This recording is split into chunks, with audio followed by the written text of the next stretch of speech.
Assalamualaikum warahmatullahi wabarakatuh. Perkenalkan, nama saya Fitri Rahmadani. Saya dari kelas 10 MPLB 2. Di sini saya akan menjelaskan tentang kondisi sosial Indonesia. C. Kondisi sosial Indonesia.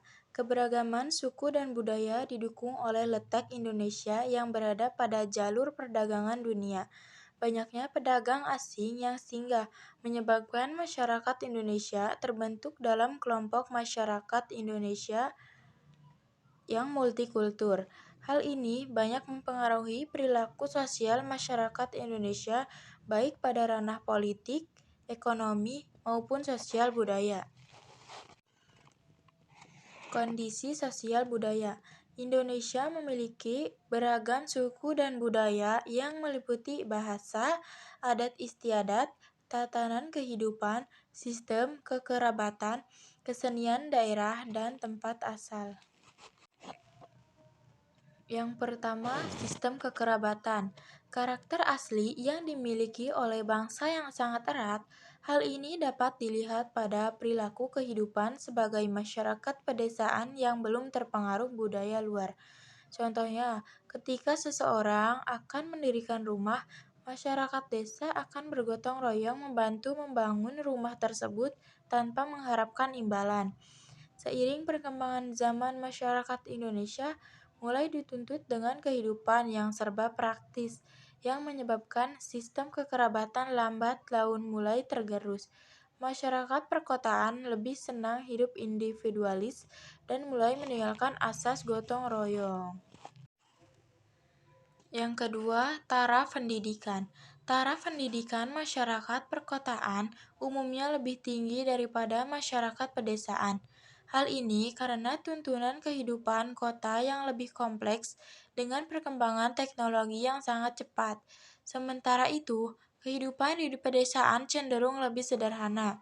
Arti pendidikan adalah sebagai upaya terciptanya kualitas manusia, yaitu membentuk golongan terdidik yang terdiri dari orang-orang terpelajar yang mampu menerapkan tugas khusus dan tenaga kerja terlatih untuk menyelesaikan pekerjaan dalam rangkaian produksi.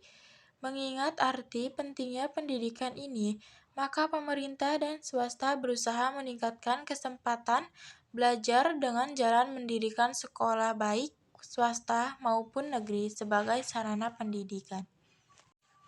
Yang ketiga, pola pikir. Masyarakat perkotaan cenderung berpikir praktis yang pragmatis saat terhadapan dengan permasalahan kehidupan yang dihadapi dalam kehidupan sehari-hari.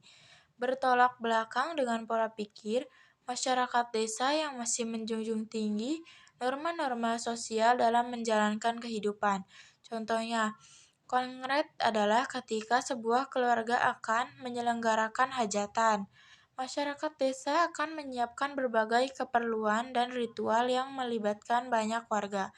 Sedangkan masyarakat kota cukup menyewa jasa penyelenggara untuk melaksanakan hajatan tersebut.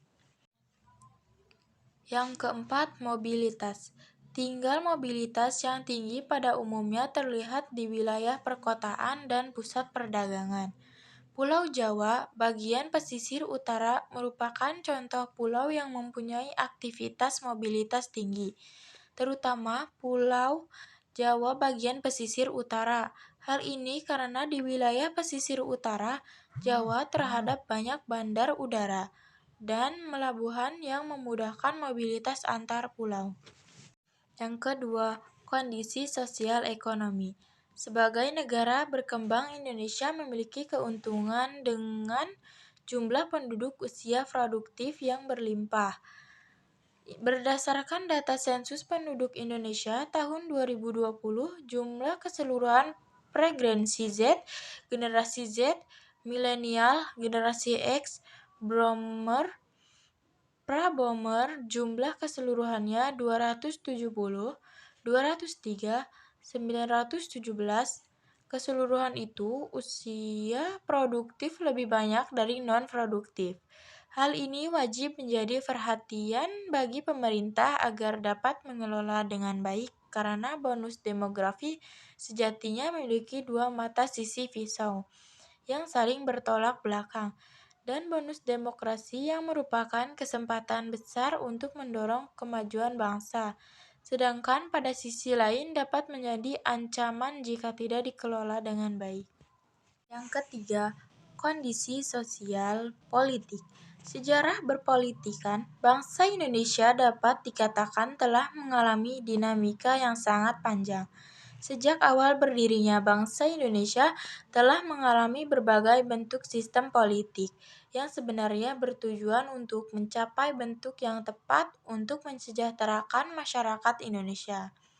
Yang pertama, membentuk pemerintah Indonesia. Negara Indonesia merupakan negara republik dengan kedaulatan tertinggi dari berada di tangan rakyat. Tetapi negara dan pemerintahan dikepalai oleh seorang presiden.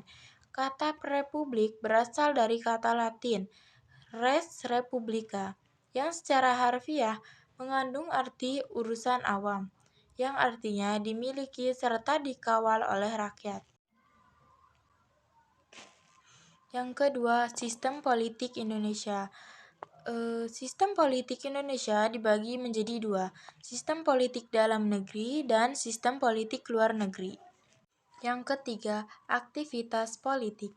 Aktivitas politik merupakan segala bentuk kegiatan yang mengarah pada ranah politik, baik karena berpolitikan dalam negeri maupun luar negeri. Contohnya, aktivitas politik dalam negeri yaitu pemilihan umum, unjuk rasa, dialog terbuka politik.